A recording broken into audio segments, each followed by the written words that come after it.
Hello everyone, good afternoon.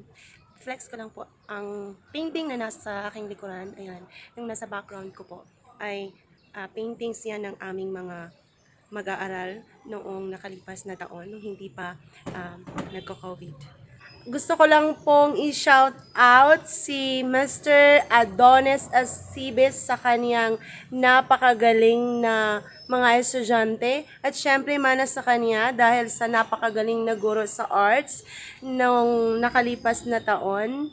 So, ayan po, itutour ko po kayo sa aming pader na nilagyan ng paintings ng aming mga mag-aral. So, ayan, ito po ay gawa ni uh, De La Plaza, Rivera, Popera, Dumuluan, Arado, Astibis, Gabo, Sagrado, Oliveros, and Bungot. Napakaganda. Galing-galing naman ng mga estudyanteng ito. So, ayan.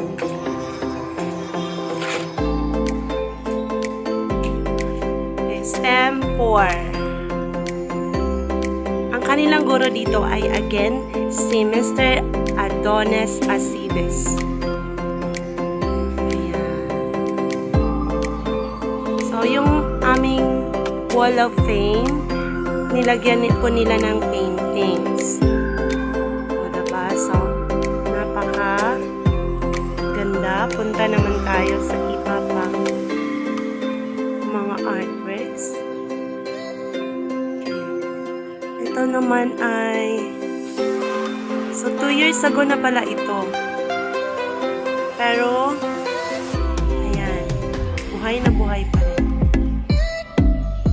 De Los Reyes, Ibarli, Abusejo, Gales, Ocat, Vincent Willem, Juan.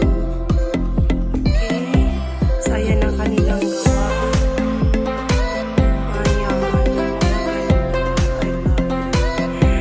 Cherry blossoms na to. Nakakaingat ng kanilang Idulan, Alugar, Sabuero, Bulawin, Pagikan, Comonda. Ayan. Sana makita nila yung vlog ko para ma-appreciate nila na nandito pa rin yung kanilang mga gawa. Wow! Ang sunod ay itong Camiguin Island. O, diba? Camiguin ba to or Mantiki Island? Okay. So, Awatin, Saricumba, Minciano, si Marshall Leonardo da Vinci. Leonardo da Vinci talaga.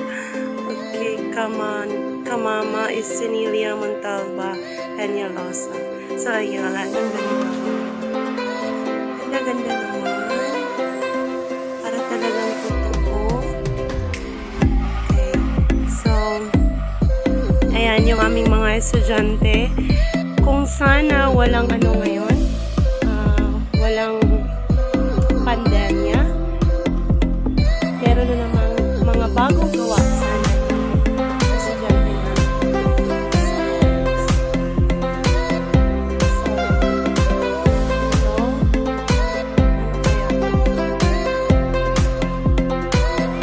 Gawa ni na Prospero Macahelos at saka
Tapos, ayan, ito yung pinaka-ano dito. Isa to sa pinaka-amazing na paintings dito sa aming wall. Ayan. Kasi nakaka-amaze yung, ayan. Diba? Nakaka-amaze yung ano nila, yung kanilang subject dito. Oh, ang ganda. Sir Asibis, napakagaling mo talagang magturo. O diba, yung mga estudyante mo, naging katulad mo na rin sila. Ayan. So yung, ang mga mag-aaral na ito ay meron silang gallery ng kanilang mga artworks. Hindi ko na nakunan, pero nakita ko yon. Ang gaganda. Sold out po ng kanilang mga gawa. So, ito po yung aming quadrangle. Ayan. Tapos, dyan po sa ano, sa tapat po, yan po ang aming wall of fame na ginawan po ng paintings ng aming mga mag-aaral sa grade 11 and 12. Sila po yung mga mag-aaral ni Sir Adonis Astides. Okay, sa kanilang arts. Yun po ang kanilang output. O, diba? Sila po ang may gawa niyan. Ang gagaling, diba? Ayan.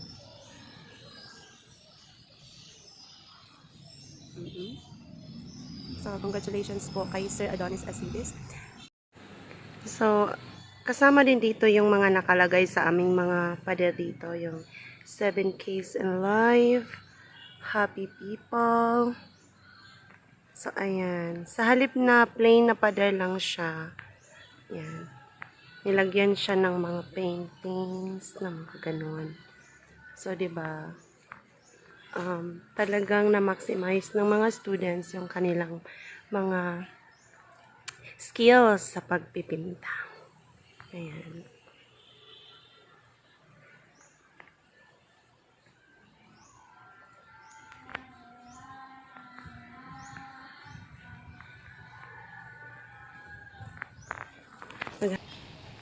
So, flex ko lang.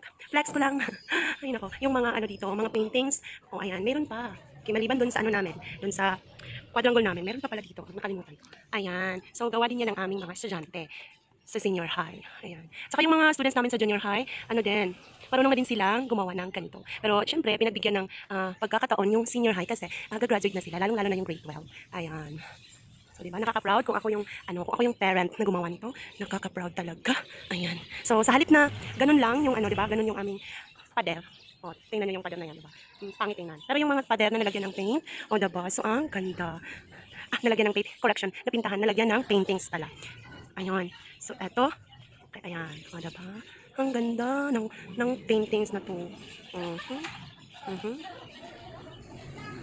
So, mula dyan, papunta dito sa kabila, ayan, may nakapaint na. Ayan, bundok at saka mga ibon. Bagay na bagay kasi dito sa school namin, ang daming ibon. Saka yung tiger, oh ayun, may tiger. So, okay, balik na po ako sa aking classroom na walang mga estudyante. At since it's already 5, so, uwian na. It's time to go home. Wala na pong mga guro dito. Ako na lang ata ang natira. At saka yung mga birds. Ayun. Ay, nako. Hanggang sa muli. Paalam.